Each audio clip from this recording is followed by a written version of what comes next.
Magandang gabi sa inyo lahat. Ito ulit ang inyong lingkod, Mike Padua. Nagbabalik sa ating tropical weather analysis na yung araw po ng Lunes hanggang Miyerkules, Enero 18 hanggang 20, 2021. At itong Tagalog version ay pinaglilingkod sa inyo ng Typhoon 2000.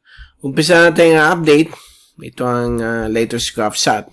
Beginning na yung gabing alas 8, Lunes hanggang bukas po ng alas 8, Martes. Meron po tayong namumuong sama ng panahon o low pressure area na biglang lumalakas po dito sa may silangan bahagi po ng karga. Ito po si 90W na po. At ito pong si LPA 90W ay medyo meron pong katamtaman na tsansa na maging ganap na bagyo sa loob ng 24 oras. Nasa pagitan ng 35 to 65% ang tsansa po nito. Bagamat malapit na po siya sa kalupaan ng Visayas at Mindanao, ay binabantayan pa rin natin ito for possible development. But so far, baka po masira po ang kanyang sirkulasyon pagtawid po ng Kabisayaan hanggang dito po sa may Southern Luzon sa loob ng 2 araw. So nakita po natin, meron pa rin pong isang mahinang LPA dito sa may katimugan bahagi po ng Palawan. At nakita po natin ang kanilang mga troughs o yung extension na nagkakabit-kabitan po yan. At nakaka-affect po sa malaking bahagi po ng ating gitnang Pilipinas at katimugan bahagi rin ng Pilipinas. Ito po ang Mindanao. Gayon din po sa may Kabisayaan at Kabikulan. Samantala, ang ibang bahagi po ng ating kapuluan ay nasa influensya po ng hanging amihan. Medyo nandyan pa rin po. Medyo malakas pa rin yung hanging amihan, lalo na sa may dulong hilagang Luzon at silangan bahagi po ng Luzon. Ang hangin po ay pwede umabot po ng hanggang 65 kph o 65 km bawat oras.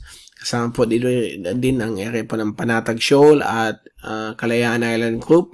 Magiging panganib po ito sa mga sasakyang pangdagat po.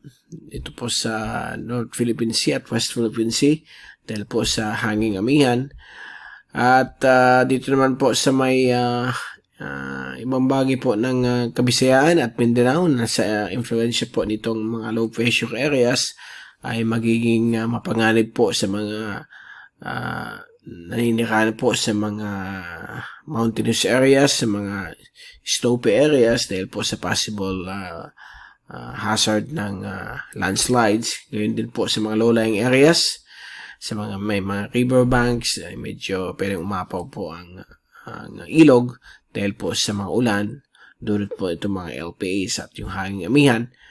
At ito po ay dahil po sa prevailing La Nina. Okay? So, kaninang alas 5, nandito po yung LPA, nasa 221 kilometers sa may timog silangan po ng Surigao City. At yun nga, medyo magbibigay po ng malawakang pag-ulan sa malaking bagay po ng Kabisayaan at Mindanao at gayon din po sa Kabikulan sa loob ng 24 oras. Samantala, ito po yung ating fast animation. So makikita po natin yung LPA, nandito po siya. At yung kanyang rain bands ay nakaka-affect na yun sa Kabisayaan hanggang sa Kabikulan. At gayon din po sa ibang areas po ng Mindanao. So, di po siyang nag-accelerate po puntang northwest. At kung titignan natin yung zoom in satellite animation mula sa windy.com, so kitang-kita po natin dito ang kumakapal na mga thunderstorms at mga rain clouds dulot po nitong low pressure area. So, probably nandito na po siya sa malapit po sa may Dinagat Island. Malapit po sa may Siargao at Dinagat Island itong LPA na ito. At ayun po, halos malaking bahagi po ng Kabisayaan. Kasama po ang katimugang bahagi po ng Bicol region at lalo na sa may Catanduanes ay apektado po itong mga ulan o extension dulot po nitong LPA. So mag-ingat lang po. So, kitang-kita po natin dito na yon sa Eastern Visayas. Medyo malalakas po ang ulan na yon. Dulot po nitong LPA. Ngayon, ito po yung ulan sa susunod na 3 araw. Accumulation po ito. Umpisa na yung umpisa na yung Lunes hanggang Miyerkules at nakitang-kita po natin ang silangan bahagi po ng Kapuluan, lalo na po sa may Bicol Region, Visayas at Mindanao, kasama po Mindoro, Palawan, ay nasa influensya po nitong mga kombinasyon ng mga weather systems like yung amihan at yung low pressure area at kanyang trough ay medyo malalakas po yung ulan sa loob ng 3 araw. So, mag-ingat po tayong lahat. At ito naman po yung ating forecast for the next 3 days mula sa windy.com wind forecast American model. At ito po yung hating gabi ng Martes. Nandito po yung LPA 90W. So, bukas po ay posibleng nandito na po siya sa may Eastern Visayas. At kitang-kita po natin yung hangin ay mag-shift po galing sa northeast, magiging easterlies na po siya. Although dito po rin yung epekto ng amihan sa may silangan bahagi po ng Luzon at Northern Luzon.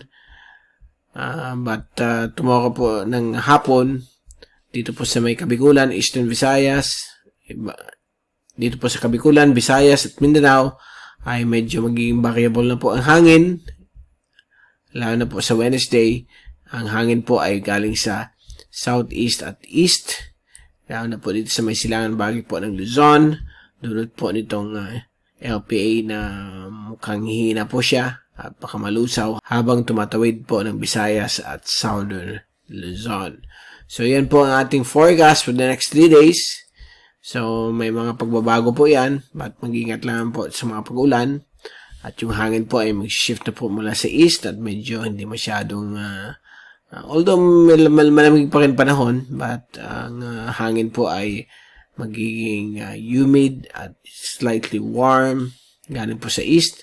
Tulad po nitong pagdaan nitong low pressure area sa malaking bahagi po ng Visayas at Southern Luzon. Okay, so dyan po nagtatapos ang ating tropical weather analysis ng araw po ng Lunes hanggang Miyerkules. At kung hindi mag-develop itong LPA, babalik ulit tayo sa darating pong Miyerkules. At kung bukas ay maging aktibo po, mag-i-issue rin tayo ng YouTube channel weather video analysis. But kung wala naman po, sa Miyerkules na po.